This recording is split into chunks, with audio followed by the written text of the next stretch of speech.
Second দোলক admission টেস্টের জন্য মহা একটা ইম্পর্টেন্ট ম্যাথ। আর এইখান থেকে প্রায় সকল ইউনিভার্সিটিতেই কিন্তু কোশ্চেন আসে। আমি আবারও বলতেছি, সেকেন্ড দোলক থেকে কিন্তু প্রায় ম্যাক্সিমাম ইউনিভার্সিটি ভর্তি পরীক্ষায় কিন্তু কোশ্চেন আসে। সেটা হতে পারে ঢাকা, হতে পারে রাজশাহী, হতে পারে জাহাঙ্গীরনগর, হতে পারে গুচ্ছ।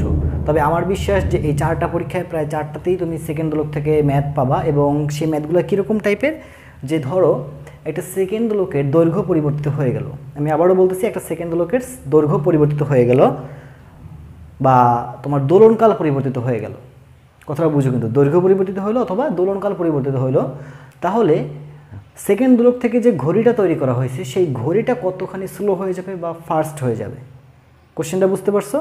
তো দেখো, আমাদের কাছে একটা এরকম কোশ্চেন আছে, সেটা হচ্ছে একটি সেকেন্ড দোলকের দৈর্ঘ্য তাপের ফলে এমনভাবে বৃদ্ধি পেল যে দোলনকাল পরিবর্তিত হয়ে 3 সেকেন্ড হলো। তোমরা সবাই জানো যে সেকেন্ড দোলকের দোলনকাল হচ্ছে 2 সেকেন্ড। আর এখানে কোশ্চেনে কি বলছে, একটা সেকেন্ড দোলক যার দোলনকাল ছিল 2 সেকেন্ড, তাপের কারণে তার দৈর্ঘ্যটা কী হয়ে গেছে, চেঞ্জ হয়ে যাওয়ার ফলে তোমার দোলনকালটা 3 সেকেন্ড হলো। তাহলে দোলকটি ঘন্টায় কত সেকেন্ড স্লো হয়ে যাবে? অর্থাৎ এখানে জিনিসটি এরকম যে এই সেকেন্ড দোলক থেকে আমরা একটা ঘড়ি তৈরি করছি, আর সেই ঘড়িটার দৈর্ঘ্য বৃদ্ধি পাওয়ার কারণে তোমার যে দোলনকাল ছিল সেই দোলনকালটাও কী হয়েছে, বৃদ্ধি পাইছে। অ্যাজ এ রেজাল্ট ঘড়িটা পূর্বের চেয়ে কতখানি স্লো হয়ে যাবে। তো দেখো, এই মেথড আমরা একটু শর্টকাটে দেখব, বাট শর্টকাটে দেখার আগে আমরা আজকে একটু ফার্স্ট অফ অল বেসিকটা দেখে রাখবো। হ্যাঁ, বেসিকটা আমরা কিভাবে করব আর শর্টকাটে আমরা কিভাবে করব, তো মনোযোগ দিয়ে খেয়াল করবো, পারলে একটু খাতায় তুলে নাও। দেখো, আমরা সবাই জানি কি সেকেন্ড দোলক মানে হচ্ছে তোমার দোলনকাল কত, 2 সেকেন্ড। তাহলে 2 সেকেন্ডে সে বিট দেবে কয়টা? একটু চিন্তা করো, 2 সেকেন্ডে বিট দেয় 2টি, তাই না? সেকেন্ড দোলকের বৈশিষ্ট্য তো এইটা, 2 সেকেন্ডে কয়টা বিট দেবে? 2টা। সেকেন্ড দোলক যারা চেনো না তারা একটু মনে মনে কল্পনা করার চেষ্টা করো। এটা হচ্ছে একটা সেকেন্ড দোলক, ঠিক আছে? তো ধরে নিলাম যে হচ্ছে গিয়ে তোমার এই দোলকটা এই পর্যন্ত আসে, আবার এই পর্যন্ত যায়, এই পর্যন্ত আসে, আবার এই পর্যন্ত যায়। তাহলে দেখো যে এই দোলকটা মনে করলাম যে এই অবস্থানে আছে, এই অবস্থান থেকে এই পর্যন্ত যেতে লাগে 1 সেকেন্ড, আবার এখান থেকে এই পর্যন্ত আসতে সময় লাগে 1 সেকেন্ড। তাহলে এভাবে টোটাল 2 সেকেন্ড। 2 সেকেন্ড হলে পরে তার একটা পূর্ণ দোলন হয়। এবার খেয়াল করো যে কোশ্চেনে কি বলছে, দোলনকাল পরিবর্তিত হয়ে 3 সেকেন্ড হয়ে গেল। অর্থাৎ এই যে এই অবস্থানে দোলকটা আছে, এই অবস্থান থেকে এই পর্যন্ত যাবে, আবার এই পর্যন্ত আসবে, তাদের টোটাল কয় সেকেন্ড লাগবে? 3 সেকেন্ড। আগে লাগতো কয় সেকেন্ড? 2 সেকেন্ড, এখন লাগতেছে 3 সেকেন্ড। তাহলে দেখো যে 3 সেকেন্ডে এখন সে কয়টা বিট দিচ্ছে? 2টা বিট। তাহলে আমরা লিখতে পারি যে 3 সেকেন্ডে বিট দেয় 2টি। তাহলে 1 সেকেন্ডে কয়টা বিট দেয়? 1 সেকেন্ডে বিট দেয় 2/3। অতএব 3600 সেকেন্ড। আমাদের কাছে কত সেকেন্ড আছে? 3600। 3600 সেকেন্ডে বিট দেয় 2 × 3600 / 3। তাহলে তোমরা যদি একটু হিসাব নিকাশ করো, তাহলে দেখো 3 আর এটা কাটাকাটি করলে হয়ে যাচ্ছে তোমার 1200, তাহলে 2400 হয়। তাহলে কতটা ধরুন বিট দিচ্ছে? 2400টা বিট দিচ্ছে, তাই না? তাহলে তোমার হ্রাস পাচ্ছে কতখানি? তাহলে বিট হ্রাস পাচ্ছে কতগুলা? আগে তোমার দেখো 2 সেকেন্ডে 2টা বিট দিত, তার মানে 1 সেকেন্ডে একটা বিট। 3600 সেকেন্ডে একটা জিনিস চিন্তা করো, তাহলে 3600 সেকেন্ডে তখন কয়টা বিট দিত? নিশ্চয়ই 3600টা বিট, তাই না? তাহলে এখন বিট হ্রাস পাইল কত? 3600 - 2400 = 1200টি বিট, তাই না?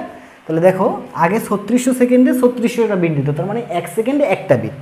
তাহলে 1200টা বিট যদি হ্রাস পায়, তাহলে আমি বলতে পারি যে 1200 সেকেন্ড সময় হ্রাস পেয়েছে। কত সেকেন্ড? 1200 সেকেন্ড। তো এখন আমরা এই ম্যাথটা একটু শর্টকাটে দেখার চেষ্টা করব, খুবই শর্টকাটে দেখার চেষ্টা করব। দেখো, সূত্র হচ্ছে T2/T1 = 3600/3600 - x। ওকে, এই এক্স দ্বারা কি বোঝানো হচ্ছে? এই এক্স দ্বারা বোঝানো হচ্ছে কতগুলো বিট হ্রাস পাচ্ছে, কতগুলো বিট হ্রাস পাচ্ছে বা পেল। ওকে, কতগুলো বিট হ্রাস পেল। তো আমাদের এখানে কি বের করতে হবে? দেখো একটা জিনিস, যে এখানে আমরা যদি বিট সংখ্যাটা বের করি, এই বিট সংখ্যাটাই কি তোমার সেকেন্ড, কয় সেকেন্ড হ্রাস পাচ্ছে সেটাই নির্দেশ করে। সো আমাদের এখানে এই এক্স এর ভ্যালুটা বের করতে হবে, এক্স এর ভ্যালুটা বের করতে হবে। তো এখন দেখো টি টু দ্বারা কি বোঝাচ্ছে, টি টু দ্বারা এখানে বোঝাচ্ছে তোমার পরিবর্তিত দোলনকাল 3 সেকেন্ড, আর টি ওয়ান দ্বারা বোঝাচ্ছে কত 2 সেকেন্ড। তাহলে টি টু ভ্যালু আমরা বসালাম 3 আর টি ওয়ানের ভ্যালু বসালাম 2, উপরে 3600 নিচে 3600 মাইনাস এক্স। এবার তুমি গুণ করো, 3600 মাইনাস এক্স গুণ 3 ইকুয়াল টু 3600 গুণ 2 হলে 7200, তাই না? তাহলে আলটিমেটলি এক্স এর ভ্যালুটা আসতেছে এখানে তুমি যদি হিসাব করো দেখবা 1200, অর্থাৎ 1200 টি, তার মানে কত 1200 সেকেন্ড। মাত্র 10 সেকেন্ডে কিন্তু আমরা এটা বের করতে পারলাম, ঠিক আছে, মাত্র 10 সেকেন্ড। আচ্ছা 1200 সেকেন্ড এটা কিন্তু তোমার অপশনে নাও থাকতে পারে, তোমার অপশনে কিন্তু মিনিটও দিয়ে দিতে পারে। তাহলে তুমি যদি এখন এটা থেকে মিনিট বের করতে চাও তাহলে 60 দ্বারা ভাগ করবা, 60 দ্বারা ভাগ করলে দেখো তো কত আসে ভাগফলটা, এই শূন্য কাটা 6 দিয়ে 12কে ভাগ করো 20, অর্থাৎ 20 মিনিট। তাহলে ঘড়িটা পূর্বের চেয়ে কত সেকেন্ড স্লো হয়ে যাবে, 1200 সেকেন্ড অথবা 20 মিনিট। তো দেখো এখানে কিন্তু ঘড়িটা স্লো হয়েছে, ঘড়িটা কি হয়েছে, স্লো হয়েছে। তো যদি ঘড়ি স্লো হয়ে যায়, আমি একটু শর্টকাটটা সম্পর্কে একটু তোমাকে সচেতন থাকতে হবে, কারণ শর্টকাট আসলে একটু রিস্কি একটা জায়গা, ঠিক আছে। এটা তুমি যদি সঠিকভাবে অ্যাপ্লাই করতে পারো তাহলে খুব ভালো রেজাল্ট পাবা, আর যদি সামান্য কোনো ভুল হয় তাহলে খুবই খারাপ রেজাল্ট পাবা। সো শর্টকাট অ্যাপ্লাই করার সময় একটু সাবধানে থাকবা। দেখো স্লো, যদি স্লো হয়ে যায়, ঘড়ি যদি স্লো হয়ে যায় তাহলে সূত্র T two by T one equal to 3600 divided by 3600 minus X. Slow মানে কমে যাচ্ছে, কমে গেলে এখানে মাইনাস, ঠিক আছে। আচ্ছা আর যদি তোমার হচ্ছে গিয়া কত সেকেন্ড বৃদ্ধি পাবে বা ঘড়িটা কতখানি ফাস্ট হবে, কিসের প্রশ্ন দাঁড়ালো এবার, ফার্স্ট। যদি ফার্স্ট হয় তাহলে হচ্ছে তোমার T two by T one, fast হওয়া মানে কি, সময়টা বেড়ে যাওয়া, তাই না? এভাবে মনে রাখবো, ফার্স্ট মানে সময়টা বেড়ে যাচ্ছে। তাহলে 3600 ডিভাইডেড বাই 3600 প্লাস এক্স। আর এই এক্স দ্বারা কি বোঝাচ্ছে এখানে, আবারও বলতেছি, এক্স দ্বারা কি বোঝায়, এক্স দ্বারা বোঝায় তোমার কতগুলো বিট হ্রাস পেলো বা বৃদ্ধি পেলো। এখানে প্লাস তার মানে বিট সংখ্যা বৃদ্ধি পাইছে, আর এখানে মাইনাস তার মানে বিট সংখ্যা হ্রাস পাইছে। তাহলে এক্স দ্বারা বোঝায় বিট সংখ্যা, ঠিক আছে। আর টি টু দ্বারা কি বোঝায়, টি টু হচ্ছে তোমার পরিবর্তিত দোলনকাল, পরিবর্তিত দোলনকাল, ভালো করে শোনো, টি টু হচ্ছে পরিবর্তিত দোলনকাল, আর টি ওয়ান হচ্ছে তোমার আদি দোলনকাল, ঠিক আছে, আদি দোলনকাল। এখন দেখো তোমাকে ম্যাথটা যদি ঘুরাই দেওয়া হয়, ধরো এখানে সেকেন্ড দোলকের কথা আমি বললাম না, আমাদের কাছে একটা নতুন সমস্যা আছে, সেটা হচ্ছে একটি সেকেন্ড দোলক ঘড়ি ঘন্টায় 300 সেকেন্ড দ্রুত চলে, তাহলে দোলকটির পরিবর্তিত দোলনকাল কত, ঠিক আছে। অর্থাৎ এটা কিন্তু এবার উল্টায় দিছে, এটাকে আমাদের দোলনকাল দেওয়া ছিল, হ্যাঁ আমাদের দোলনকাল দেওয়া ছিল, এবার কিন্তু আমাদের দোলনকালটাই বের করতে বলছে, আর ঘড়ি কতখানি দ্রুত চলে সেটা বলা আছে, ঠিক আছে। তো দেখো আমরা কিন্তু সূত্রটা শিখছি এভাবে, যে ঘড়ি যখন ফাস্ট, ঠিক আছে, ঘড়ি যখন ফাস্ট চলে তখন সূত্রটা কী ছিল দোলনকালের, T two by T one, অর্থাৎ পরিবর্তিত দোলনকাল বাই আদি দোলনকাল equal to 3600 divided by 3600 plus X. তাহলে T two by T one, T two কত দেখো তো, এই টি টুটাই তো আমাদের বের করতে হবে, তাই না?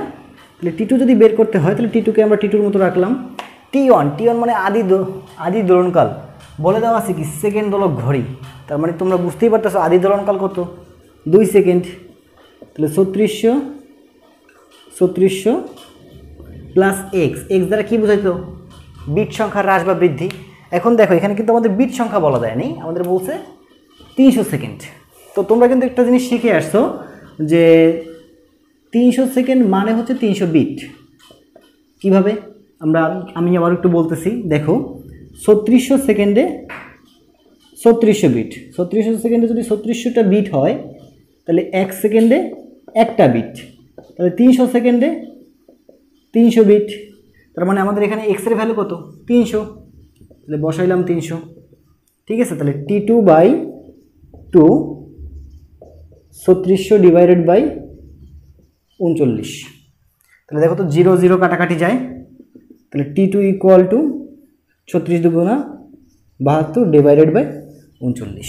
তাহলে এবারে অ্যান্সার কোনটা, এইটাই 72 ডিভাইডেড বাই 39। এবার তুমি যদি অপশনটা এভাবে না থাকে, যদি দশমিকে থাকে তাহলে ভাগ করবা, খুব দ্রুত ভাগ করে ফেলবা, 39 ডিভাইডেড বাই 72, তাহলে 39 যাচ্ছে একবার, 9 কত হলে 12 হবে, 3 হাতে আমার 1, ঠিক আছে, 7 থেকে 4 গেলে হচ্ছে গিয়ে তোমার 3, তাই না? তাহলে একটা দশমিক বসাও 0। তো তুমি যদি হিসাব করো দেখো যে এখানে 39 330 এর ভিতরে কয়বার যাচ্ছে? 39 330 এর ভিতরে 8 বার যাচ্ছে। কয়বার যাচ্ছে? 8 বার। তাহলে টি ইকুয়াল টু 1.8 সেকেন্ড। অর্থাৎ দোলনকাল পূর্বে ছিল কতখানি? 2 সেকেন্ড, আর এখন বর্তমানে কত? 1.8 সেকেন্ড। এবার প্রশ্ন যদি আরও পেঁচায় বলো যে দোলনকাল কতখানি পরিবর্তন হলো, অর্থাৎ দোলনকালের পরিবর্তন চাইলো। কি চাইলো? দোলনকালের পরিবর্তন। তখন তুমি কি করবা? 2 - 1.8 করলে পাবা 0.2। সোজা হিসাব। তাহলে তোমার প্রশ্ন যেভাবেই করুক না কেন তুমি কিন্তু অ্যান্সার করতে পারবে। আশা করি তোমরা ক্লাসটা বুঝতে পারছো। সম্পূর্ণ ভিডিও দেখার জন্য অসংখ্য ধন্যবাদ। ভিডিওটি ভালো লাগলে একটা লাইক, শেয়ার, সাবস্ক্রাইব এগুলোই আশা করবো তোমাদের কাছ থেকে। আর আমার চ্যানেলটাকে গ্রো করতে সাহায্য করো। Thank you, love you all.